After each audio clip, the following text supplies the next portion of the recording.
bisa lihat peserta. Bisa. Di situ. Tuh partisipannya udah 31.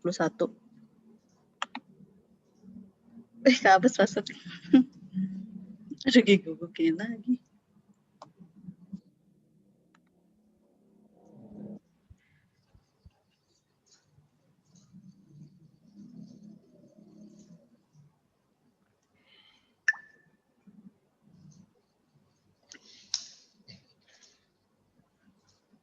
Ini keluar ya.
Tina jangan lupa ya.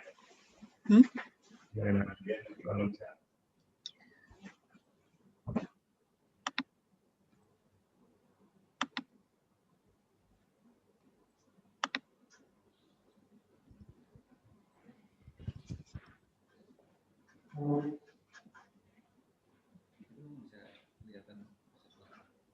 Dari kita bisa.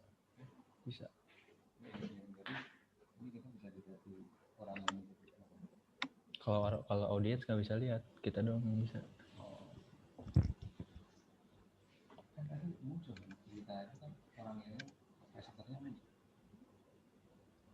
Kalau kita yang nonton ya, presenternya apa sih?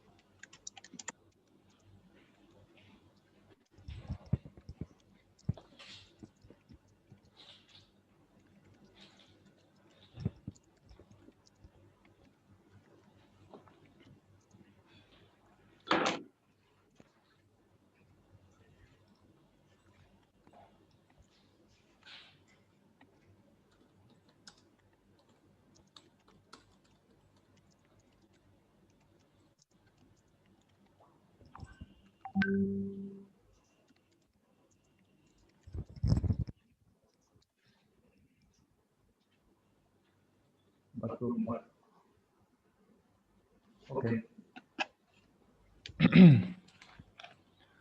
Baik. Assalamualaikum warahmatullahi wabarakatuh. Waalaikumsalam warahmatullahi wabarakatuh. Selamat sore Bapak Ibu sekalian. Salam sejahtera untuk kita semua. Semoga kita semua selalu dalam limpahan sehat dan lindungan rezeki.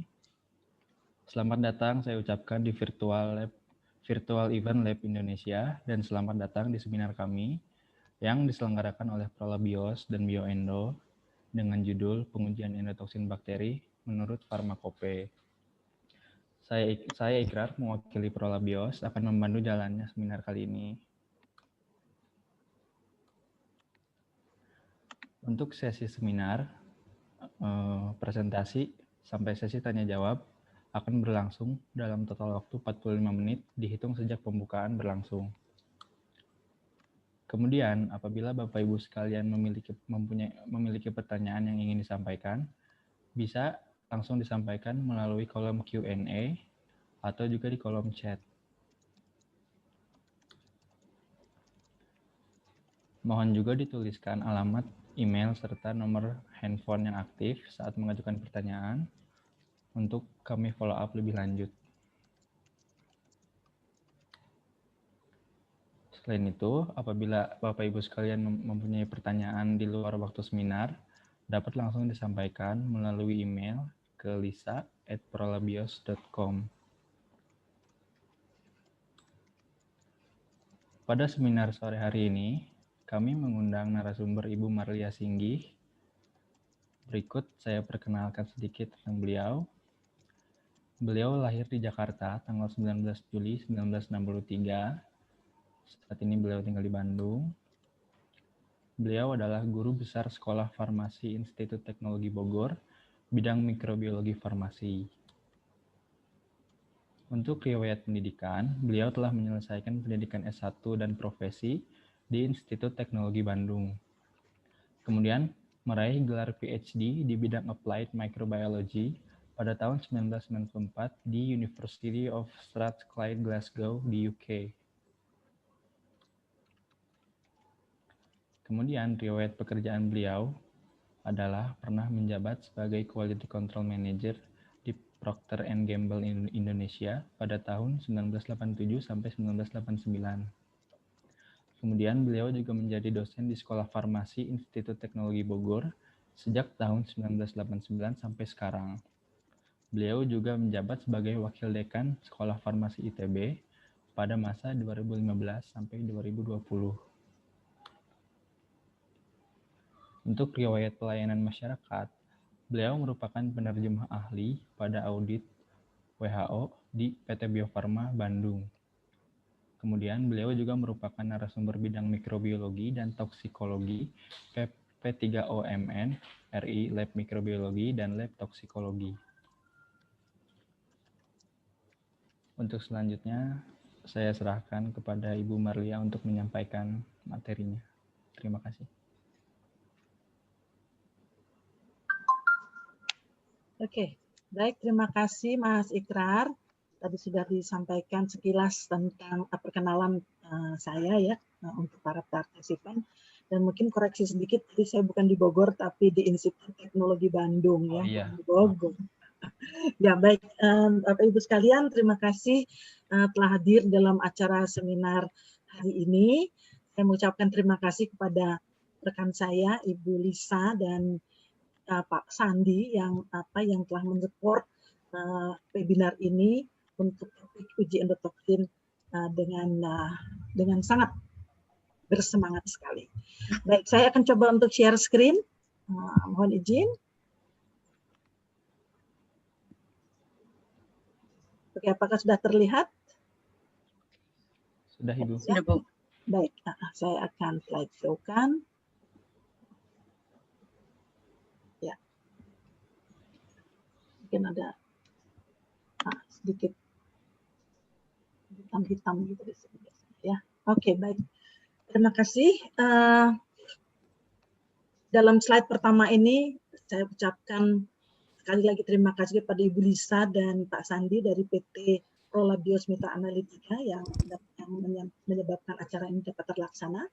Dan topik kali ini yang akan saya sampaikan adalah pengujian endotoksin bakteri menurut Farmakope. Jadi setelah beberapa kita muncul Farmakope Indonesia kita yang baru ini, alhamdulillah Farmakope Indonesia edisi 6 tahun 2020. Mudah-mudahan teman-teman di industri, teman-teman peserta webinar ini juga sudah mengetahui dan mungkin juga sudah memiliki Farmakope Indonesia edisi 6. Dan pengujian endotoksin menurut Farmakope Indonesia itu ada di dalam chapter 201. Nah, di sini berbeda dengan USP. Pada USP itu ada di chapter 85 dan tentunya mungkin saya karena saya ini dosen gitu ya. Jadi kalau itu jadi anggap aja ini kayak kuliah gitu ya. Jadi mungkin Bapak Ibu sekalian peserta ini mudah-mudahan dapat mengerti. Dan kalau bagi yang belum mengetahui bagaimana pengujian endotoksin atau endotoksin itu sendiri, kita refreshing aja ya. Kita sudah yang sudah mengenal kita refreshing, yang belum mengenal mari kita perkenalkan. Baik,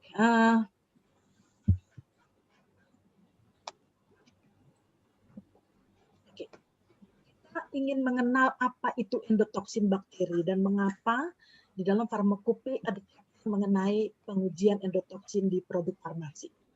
Dan tentunya untuk produk farmasi tertentu ya, tidak semua produk farmasi atau mungkin kalau di bidang farmasi itu ya termasuk ada obat, ada suplemen makanan, ada kosmetika gitu ya. Nanti kita bahas bagaimana kapan endotoksin bakteri ini memang dipersyaratkan untuk produk farmasi.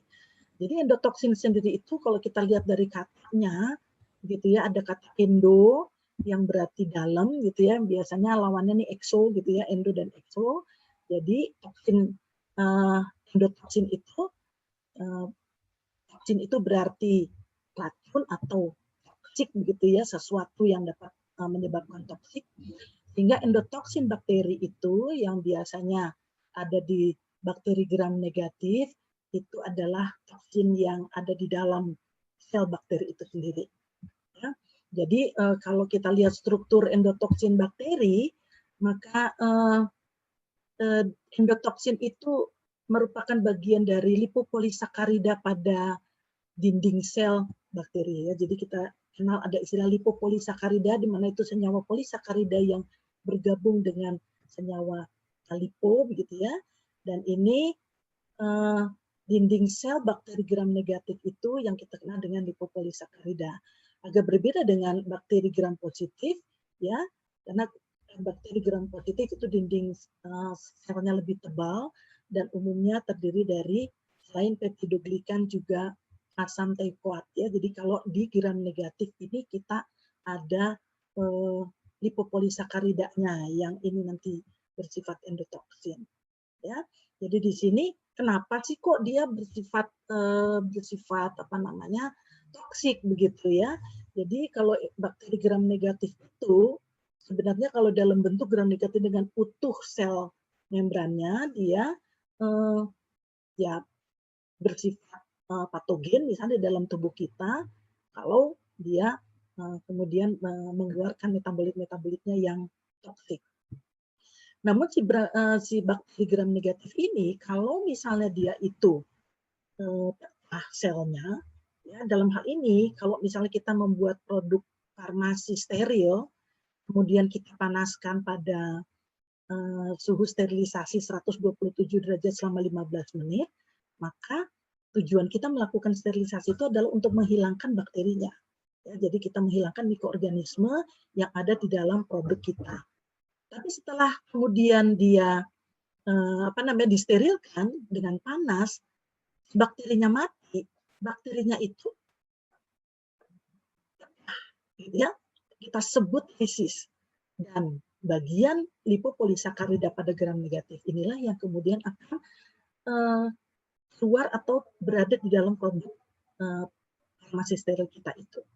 Nah, inilah yang kemudian bisa masuk ke dalam pembuluh darah karena produk yang steril ini misalnya suatu sediaan parenteral yang kemudian diinjeksikan ke dalam pembuluh darah dan itu tadi bakterinya sih sudah mati, tidak ada steril produknya, tetapi si endotoksin ini masih ada di dalamnya, ikut masuk ke dalam tubuh kita. Bagaimana sifat dari endotoksin tersebut? Jadi dia thermostable. Jadi kalau tadi dikatakan kan disterilisasi pada suhu 121 derajat. Ternyata pada suhu 121 derajat tersebut, endotoksin tersebut memiliki ketahanan yang cukup tinggi. Jadi dia stabil di dalam suhu sterilisasi. Ya. Kemudian dia tahan terhadap bakterisida. Ya, kalau misalnya kita memasukkan senyawa-senyawa antibakteri di dalam produk kita sebagai pengawet misalnya tidak pengaruh gitu terhadap endotoksin ini karena dia tidak dipengaruhi oleh bakterisida. Lalu kemudian ya walaupun endotoksin bakteri ini bersifat hidrofob tetapi dia tersuspensi di dalam air ya, tersuspensi dengan baik dalam air sehingga tampak seperti larut di dalam air. Nah, bobot molekulnya sendiri memiliki sekitar 50 sampai 1000 kilodalton yang menyebabkan berat molekulnya ini dapat bersifat imunogenik sehingga dapat menstimulasi terbentuknya antibodi apabila dia masuk ke dalam tubuh kita. Jadi efek kalau kita kemudian diberikan produk steril yang mengandung endotoksin yang tidak sesuai dengan persyaratan, maka dia dapat menyebabkan demam. Yaitu karena pelepasan makrofag oleh interleukin 1 ya, yang bereaksi yang berada di pusat pengaturan temperatur hipotalamus kita sehingga terjadilah demam ya. lalu kemudian menyebabkan hipotensi karena terjadi pelebaran pembuluh darah, lalu kemudian kan kalau misalnya pembuluh darah melebar tentunya jadi drop, gitu ya, aliran darah menjadi rendah sehingga terjadilah hipotensi. Kemudian terjadi radang dan kerusakan jaringan, tentunya ya tidak hanya tidak disebabkan oleh satu saja, tapi mungkin banyak pengaruh-pengaruh yang lainnya sehingga dia menyebabkan peradangan dan kerusakan jaringan dan tentunya meningkatkan produksi antibodi. Ya. Endotoksin bakteri ini pada waktu ini baru dikenal begitu ya untuk pengujiannya untuk produk-produk steril itu di sekitar tahun 80-an. Sebelumnya orang itu kalau diinfus kemudian demam, ya mungkin itu disebabkan oleh pirogen. Ya. Pirogen ini ya dia sering disandingkan nih dengan endotoksin.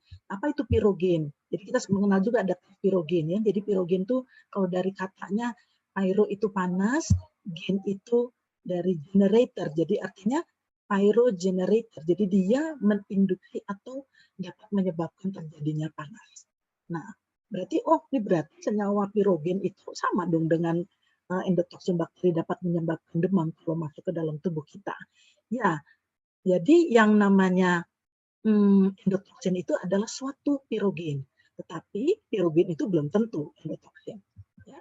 Nah, apa saja sih yang termasuk pirogen dalam hal ini kalau kita mengenal beberapa senyawa interleukin 1, 6, alpha interferon, TNF ya, tumor necrosis factor itu merupakan pirogen-pirogen endogen yang kalau dia terlepas ini akan menyebabkan terjadinya inflamasi atau mengeluarkan limfosit gitu ya. Jadi terus kemudian menyebabkan kita demam. Demam itu kan suatu sistem hemostasis dari tubuh kita. Demam gitu ya.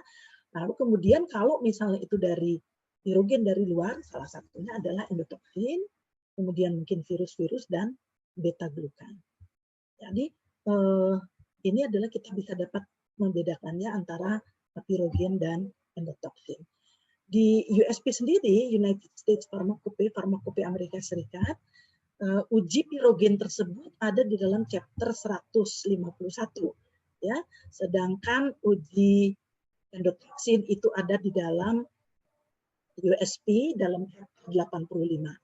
Nah, kalau bedanya apa uji pirogen dengan uji endotoksin dalam Pharmacopoeia Amerika ini, yang termasuk juga ada termasuk diadop di Pharmacopoeia Indonesia, yaitu pengujiannya pada uji pirogen itu menggunakan hewan kelinci, ya, mengamati kenaikan suhu yang terjadi pada kelinci setelah diberikan sampel.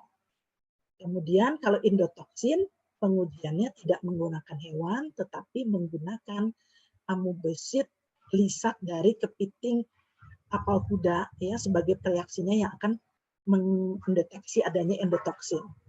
Nah, di sini memang uji pirogen ini menggunakan hewan kelinci belakangan ini terutama kalau di negara-negara Amerika dan Eropa itu sudah banyak ditinggalkan karena pencinta hewan itu sangat keras sekali begitu ya terhadap penggunaan hewan mamalia untuk percobaan ya. Nah, sedangkan kalau kepiting landam kuda ini ya masih hewan yang hidup di laut yang kemudian kalau seperti kepiting begini kan namanya juga kepiting gitu ya, jadi banyak banyak dimakan, dijual belikan, banyak di breeding dengan tanpa tanpa ada ancaman mungkin dari pencinta hewan mamalia gitu ya. Nanti kita lihat bagaimana kepiting tapal kuda ini ya. Jadi tujuan pemeriksaan endotoksin itu sendiri ya terutama untuk memastikan efektivitas produk agar tidak hilang atau berkurang akibat keberadaan endotoksin ini. Memang di dalam produk-produk steril, kalau syarat steril itu artinya tidak boleh ada satupun mikroorganisme, sel mikroorganisme. Harus nol, ya harus tidak boleh ada. Tetapi syarat endotoksin itu tidak harus negatif, tidak harus nol. Ya. Pada umumnya, produk-produk parenteral itu mempunyai batasan kadar endotoksin yang diperbolehkan dalam produk. Nah, tapi kalau misalnya berlebih, tentunya akan mengurangi efektivitas dari produk atau bahkan mungkin berbahaya bagi penggunanya. Ya. Jadi dia sebagai pelindung dari reaksi yang merugikan ya pada manusia dan hewan. Artinya kalau kita memeriksakan endotoksin, kemudian endotoksinnya itu memenuhi syarat di bawah batas spesifikasinya, maka kita akan dapat menjamin penggunaan obat tersebut pada manusia atau hewan. Ya. Dan kemudian pada acuan FDA dan USP itu mempersyaratkan produk pengujian endotoksin itu untuk terutama produk parenteral dan peralatan medis, ya, terutama peralatan medis yang seperti misalnya alat suntik, lalu kemudian beberapa kateter mungkin ya seperti yang harus steril, maka dipersyaratkan untuk endotoksin itu diperiksa. Jadi target untuk produk pengujian endotoksin bakteri ini pertama adalah alat kesehatan yang kontak dengan pembuluh darah, kemudian cairan dialisis ya dan air yang digunakan pada sistem hemodialisis. Ini termasuk peraturan yang baru nih ya kalau untuk rumah sakit untuk yang melakukan proses-proses hemodialisis, maka semua cairan dialisat dan air yang digunakan itu wajib diuji endotoksinnya ya. Dan tentunya obat injeksi parenteral termasuk bahan baku dan bahan kemasan primernya, dan kemudian jasa dan aplikasi bioterapi dan sel culture. Jadi ada instansi-instansi yang menyelenggarakan atau membuat kultur sel dan proses-proses bioterapi, maka beberapa produk-produk yang digunakan di sana itu harus diuji endotoksinnya. Nah ini kalau Bapak Ibu lihat ini gambar apa sih ya?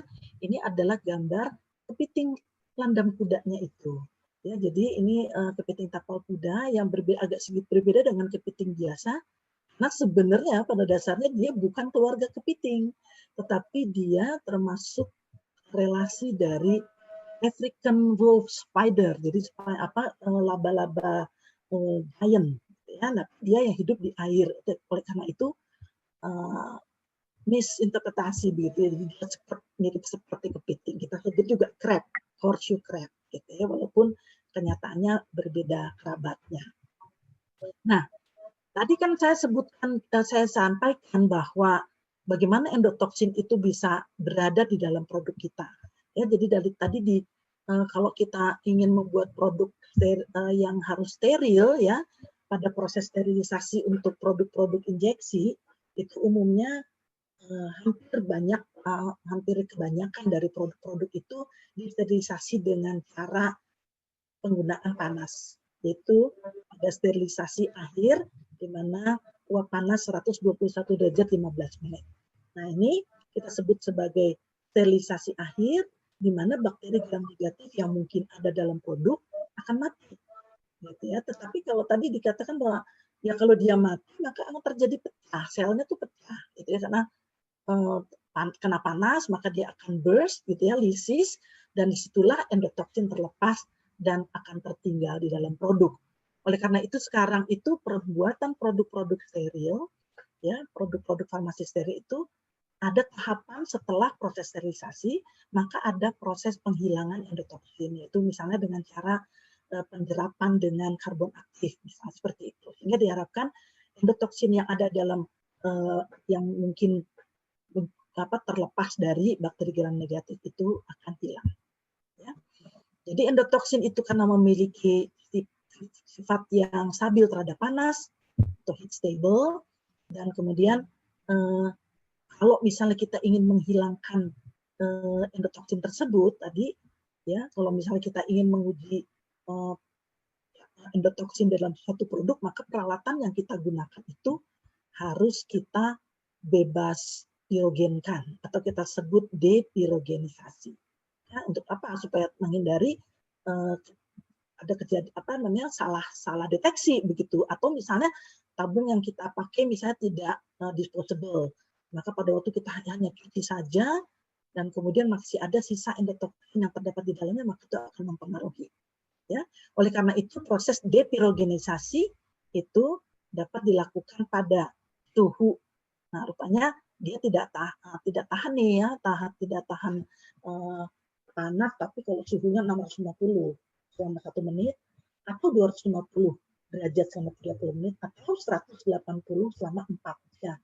Ya, jadi cukup panjang. Jadi kalau seperti di 121 15 menit tadi yang proses sterilisasi, dia masih akan tetap ada, ya, tetap tahan. Tapi jadi kita harus gunakan pada suhu yang lebih tinggi atau suhu agak lebih rendah 180 derajat tetapi selama waktu yang lebih panjang.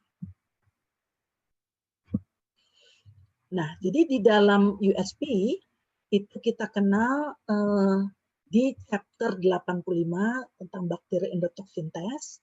Ya, di sini nih ada apa nih lambang ini nih biasanya pada proses koreksi ya. Jadi untuk terbitan yang edisi yang lebih baru begitu ya. Jadi di sini bakteri endotoxin test itu prinsipnya adalah dia mendetek atau ya jadi secara kualitatif ataupun kuantitatif mendeteksi atau menghitung jumlah bakteri endotoxin bakteri yang mungkin ada ya di dalam atau pada permukaan sampel ya dari suatu bahan begitu di mana metodenya itu menggunakan yang namanya reaksi limulus amebosit lisat atau LAL. Ya, jadi ini suatu sel yang ada di dalam darah kepiting tadi, ya, yang kemudian kita proses kita mandikan, kemudian kita jadikan reaksi, di mana kalau dia bereaksi dengan endotoksin yang ada dalam sampel, maka dia akan terjadi reaksi penggumpalan. Nah, si darah kepiting tadi itu warnanya biru, Bapak Ibu sekalian. Jadi itu satu-satunya organisme yang berdarah biru, ya benar-benar itu ya. Jadi kalau kita dibilang berdarah biru, padahal sebenarnya merah. Tetapi kalau kepiting ini memang darahnya biru. Jadi ada dua jenis, ya. Jadi ada dua jenis kepiting itu yang ada di atau ditumbuh atau hidup di daerah Amerika, ya benua Amerika itu namanya Limulus polyphemus, ya di sini namanya. Horseshoe crab di daerah Amerika namanya Limulus polyphemus, dan kalau di daerah Asia itu namanya Tachypleus tridentatus. Sebenarnya ini merupakan sama-sama kepiting landam kuda tetapi dari jenis yang berbeda. Ya, nah tapi keduanya dapat kita pakai sebagai reagent. Ya, jadi kita sebut sebagai amebosit lisat. Ya, kalau Limulus itu berarti berasal dari Limulus polyphemus, sedangkan kalau TAL atau TAL kita kenal itu berasal dari Tachypleus tridentatus. Ya. Nah, jadi baik LAL maupun TAL itu memiliki fungsi yang sama karena di dalamnya itu terdapat protein dan faktor-faktor yang terlibat di dalam reaksi yang terjadi pada antara endotoksin dengan reaksi ini.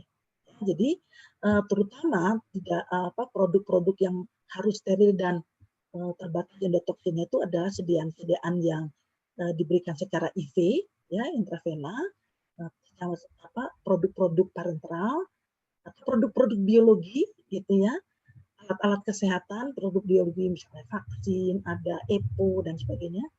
Kemudian alat kesehatan, larutan untuk hemodialisa dan produk lain yang memerlukan pengujian endotoksin ini.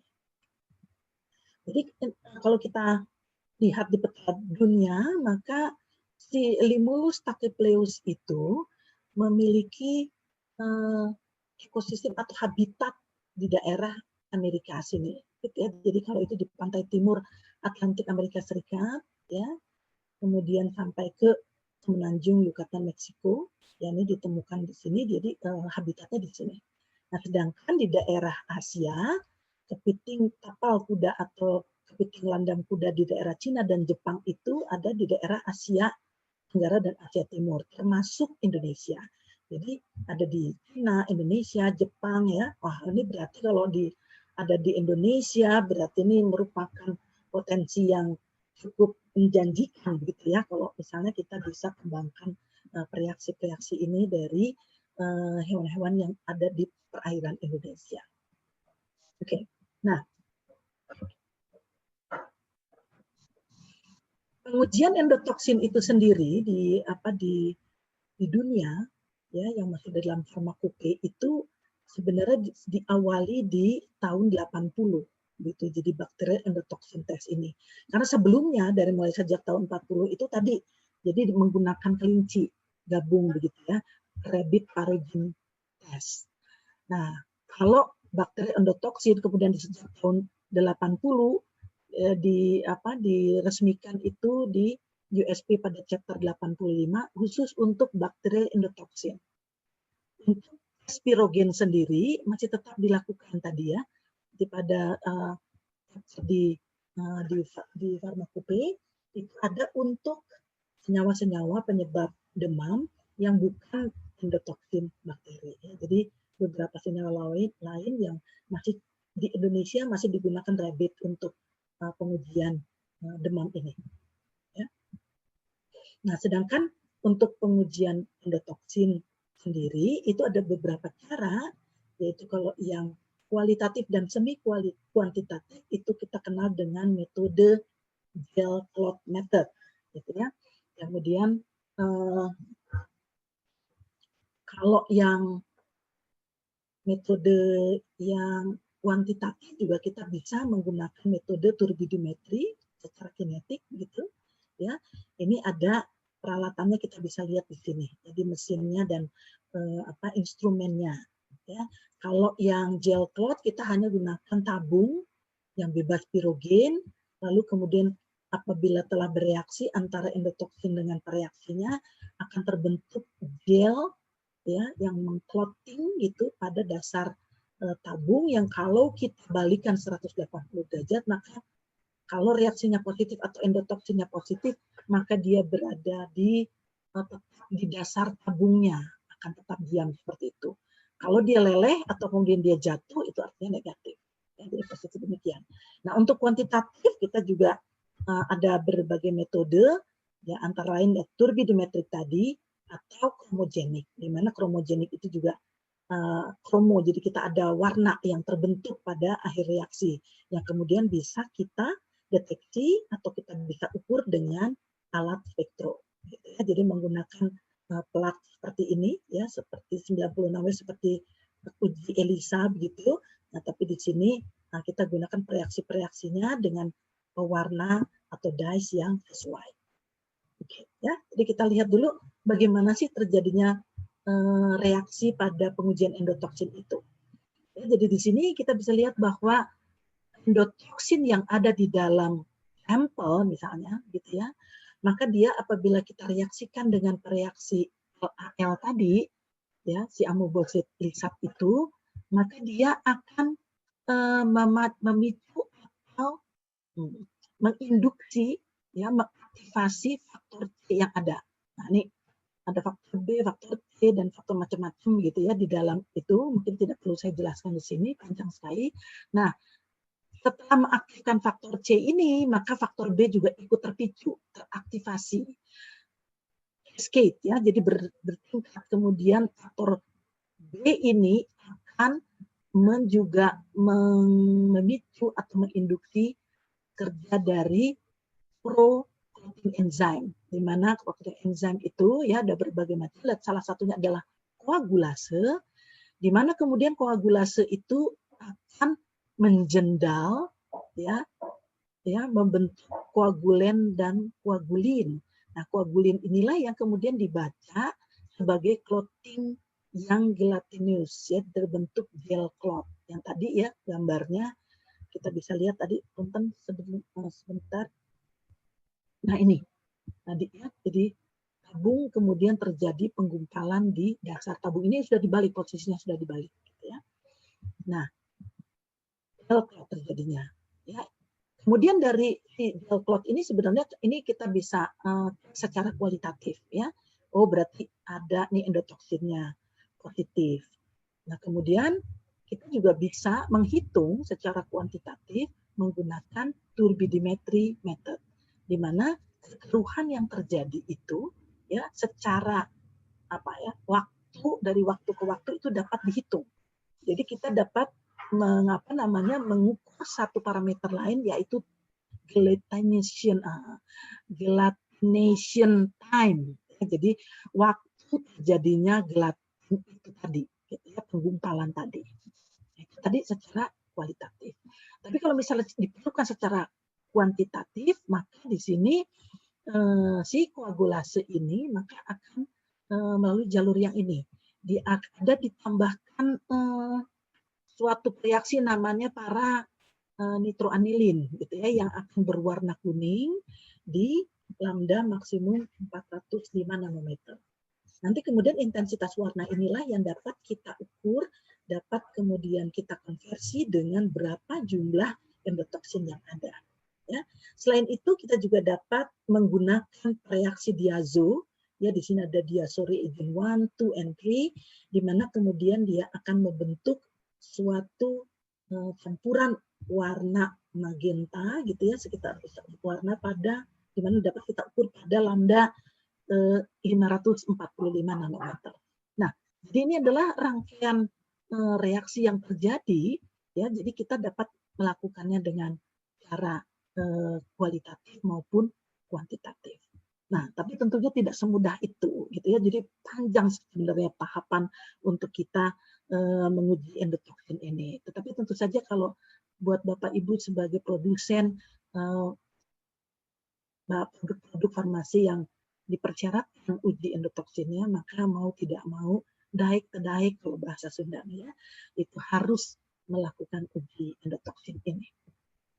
Ya. Jadi ini kita sebut kalau yang kuantitatif ada yang disebut kinetik kromogenik, gitu ya. Secara kinetik kita dapat ukur dari waktu ke waktu bagaimana hasil reaksinya. Lalu kemudian kita juga dapat melihat endpoint-nya aja. Gitu. Jadi pada reaksi akhir kemudian kita menggunakan endpoint kromogenik. Ya, dan dalam hal ini reaksinya tentunya sangat spesifik. Jadi kita lihat secara pemilihan begitu ya, metode pengujiannya itu apa sih? Jadi kalau kita pilih gel cloud method, ini merupakan gold standard method ya untuk endotoksin saat ini di semua industri farmasi ya, kecuali untuk yang khusus memang perlu apa namanya secara kuantitatif ya, atau kinetik kuantitatif. Nah, ini merupakan metode yang sudah ditetapkan ya, gold standarnya, bersifat semi kuantitatif. Lalu pengujiannya memang ekonomis karena hanya menggunakan tabung reaksi yang bebas pirogen. Ya, jadi di sini syarat sampel ujinya divalidasi terhadap metode 3 tahap. Ya. Kemudian yang turbidimetri ini bersifat kuantitatif, kita menggunakan taksinometer namanya.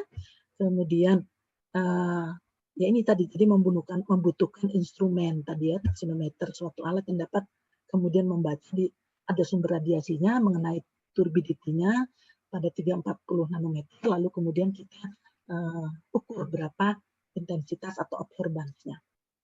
Syarat sampel ujinya tentunya range matriknya luas, tetapi sensitif terhadap sampel berwarna. Artinya jadi kalau misalnya turbidity method ini, wah ini rada repot kalau sampel kita berwarna, karena nanti mungkin ada terpengaruh terhadap warna tersebut. Nah, lebih baik kalau yang berwarna kita pakai metode kromogenik gitu ya. Kalaupun ini dia akan memberikan warna yang berbeda, jadi efektif untuk sampel yang berwarna. Oke, jadi reaksinya bisa diukur pada 405 itu untuk warna kuning ataupun di 545 pada warna magenta. Jadi kalau sampelnya jernih maka kita bisa gunakan nih pada panjang gelombang 405 nanometer karena berwarna kuning. Ya. Nah, dalam hal ini mitra kami ya, dia Prolabios Mitra Analytica ini menyediakan reagent yang dapat digunakan untuk uji endotoksin ini. Ya, ini dari BioEndo gitu ya, dari China, di mana di sini ada menyediakan reagent gel cloud untuk single test maupun yang multi test gitu ya, praktik sekali. Kemudian instrumennya juga, jadi instrumen yang diperlukan untuk uji endotoksin itu ada 3, yaitu multiplate reader ya, yang seperti apa namanya untuk ELISA itu seperti itu ya bentuknya kalau Bapak dan Ibu mungkin pernah tahu.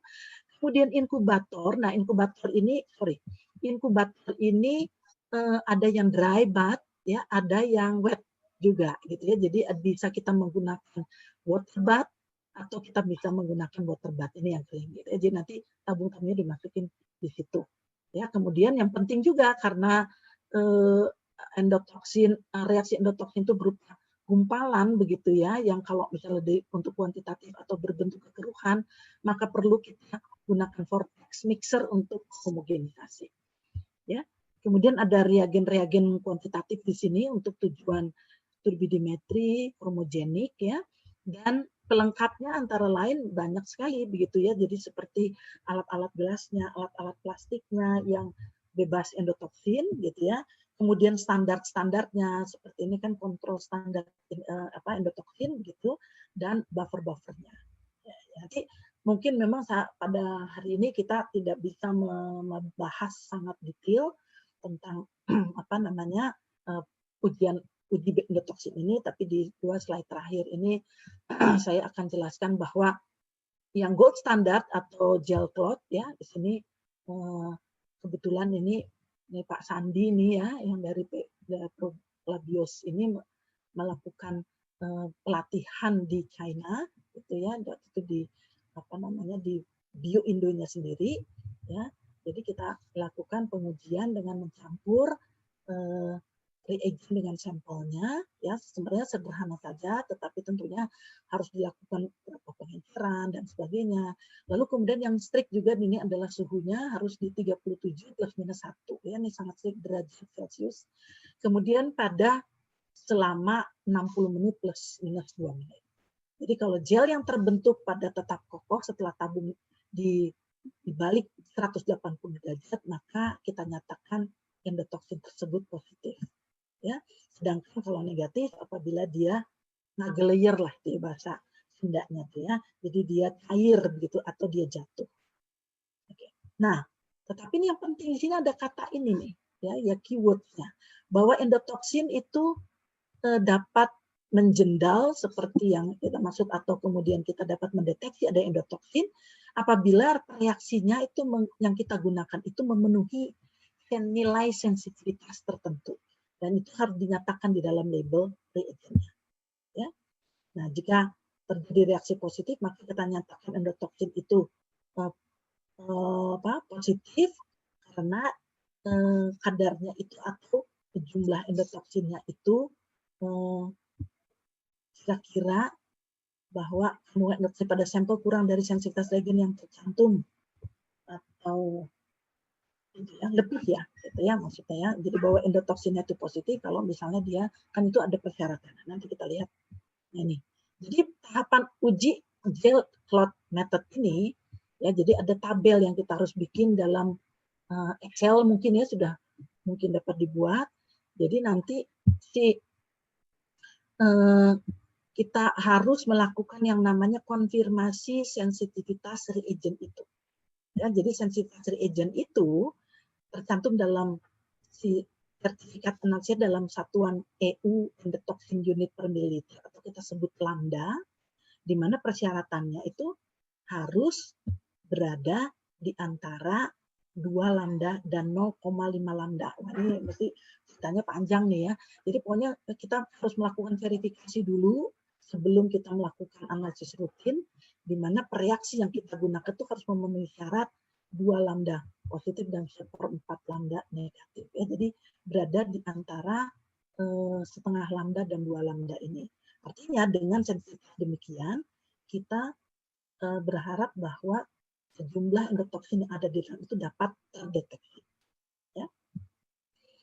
Ini mungkin agak kecil sekali, jadi nanti mungkin kalau ada pertanyaan nanti kita jelaskan. Tetapi di sini yang kita lakukan itu ya adalah tahapan uji hambatan atau percepatan sampel. Ini jadi begini ringkasnya. Bahwa suatu sampel produk kita itu mungkin saja mengandung senyawa-senyawa yang dapat menghambat atau mempercepat reaksi endotoksin. Artinya kalau misalnya menghambat itu artinya padahal endotoksinnya ada tetapi ternyata tidak terdeteksi oleh si reaksi tersebut.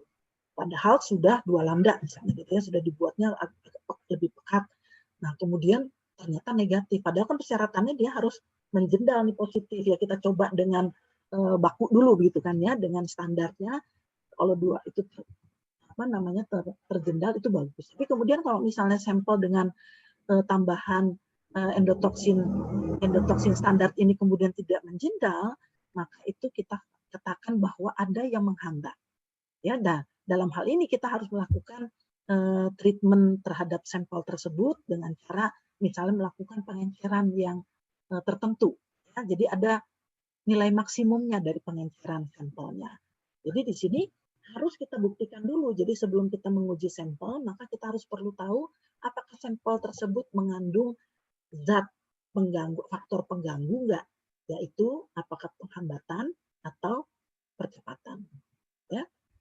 Jadi karena kalau misalnya menghambat, ada yang menghambat maka akan terjadi false negatif. Atau kalau misalnya sebenarnya endotoksinnya cuman kecil jumlahnya, tapi karena ada zat yang dapat juga bereaksi dengan reaksi endotoksin tersebut sehingga jadi kayak positif, maka itu kita sebut positif palsu. Ya, salah satunya adalah misalnya produk-produk yang mengandung beta glukan tadi. Beta glukan itu dikenal mempunyai sifat mirip dengan endotoksin sehingga dia akan bereaksi dengan reaksi endotoksin kita itu. Nah, yang terakhir yaitu jadi kita tahapnya adalah kita menguji sampel kita. Jadi kita lihat kita harus menggunakan negatif kontrol, di mana harus negatif. Kita harus gunakan positif kontrol, menggunakan kontrol standar endotoksin pada 2 lambda harus positif. Lalu kemudian sampelnya itu, nah kita lihat sampelnya apakah positif atau negatif atau berapa kadar endotoksinnya. Nah, kemudian untuk positif produk kontrol ini juga digunakan untuk kita dapat memastikan bahwa pekerjaan yang kita lakukan itu semua benar dan kalaupun positif itu hanya berasal dari produknya.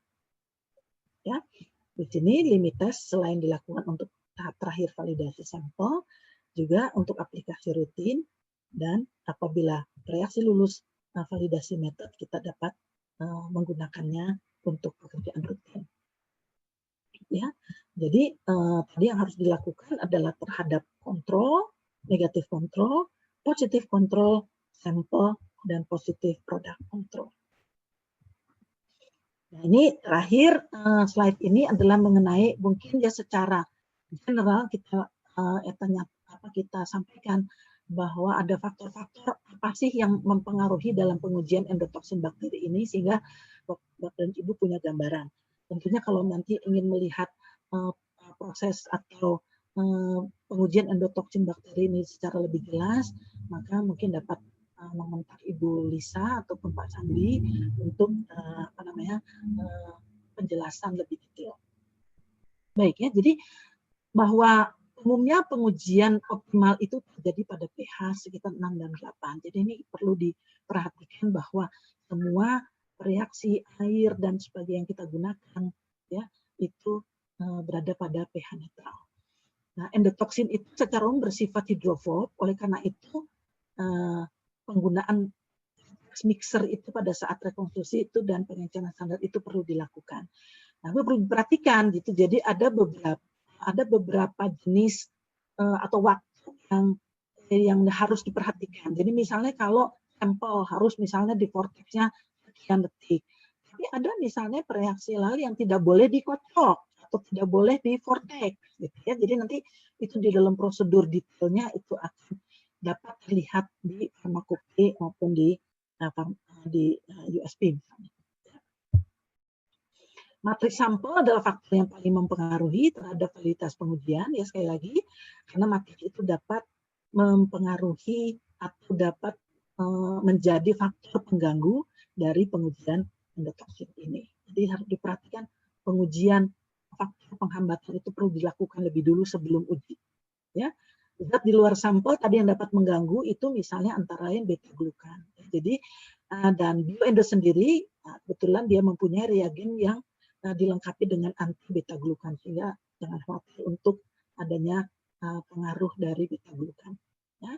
Dan kemudian jika uji hambatan atau percepatan itu tidak menemukan hasil yang valid, maka tadi itu ya, jadi kita harus melakukan pengenceran sampel atau maksimum valid dilution gitu ya, pengenceran yang boleh kita lakukan, di mana sensitivitas untuk endotoksin yang ada di dalamnya masih dapat terbaca, ya, endotoksinnya, tetapi pengaruh faktor pengganggu dan faktor percepatan atau penghambatan itu dapat dicegah. Ya, jadi kita menggunakan yang penting adalah sensitivitas dari agent, lalu kemudian faktor pengganggu dan faktor pengganggu itu bisa penghambatan atau pemicuan, gitu ya. Dan ini kondisi reaksi dapat dilakukan dengan benar, ya kondisinya. Ini gambar ini kenangan kami itu ya. Ini saya, ini Pak Sandi dengan Ibu Lisa di sini. Ini Pak Mervin dari BioEndo Chinese ya, di sana. Dia kemudian di sana kalau boleh saya katakan China itu memang benar-benar sudah maju, gitu ya, sangat maju, bahkan mungkin bisa melebihi Amerika Serikat ataupun Eropa. Jadi mereka membuat ini dengan precise, dengan rapi ya, dengan kemudian karena mereka juga bekerja keras gitu ya, melihat di Amerika, melihat di Eropa, lalu kemudian Asia sendiri maju dengan reaksi-reaksinya. Ya, jadi saya kira mungkin cukup sekian. Mohon maaf kalau agak sedikit lebih waktunya. Mudah-mudahan bermanfaat dan mudah-mudahan juga dapat menjadikan webinar ini menjadi ajang tanya jawab yang aktif.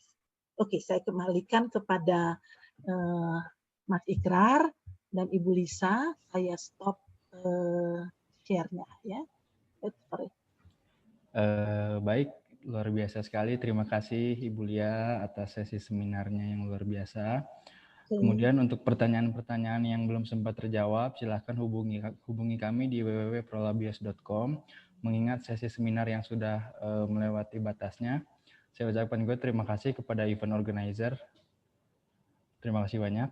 Dan terima kasih juga kepada Bapak Ibu sekalian atas perhatiannya. Semoga bermanfaat. Selamat sore. Assalamualaikum warahmatullahi wabarakatuh. Waalaikumsalam. Oh, punten ya, jadi tidak ada jadi sesi pertanyaan ya jadinya ya. Oke, jangan khawatir, tapi pertanyaan-pertanyaannya yang tadi disampaikan melalui Q&A dan juga insya Allah akan kami jawab dan kami kirim ke ini ya, Bu Lisa ya, Pak Ikrar. Ya, terima kasih, Bu Lia. Terima kasih. Terima kasih, Bapak Ibu. Salam. Silahkan ditutup.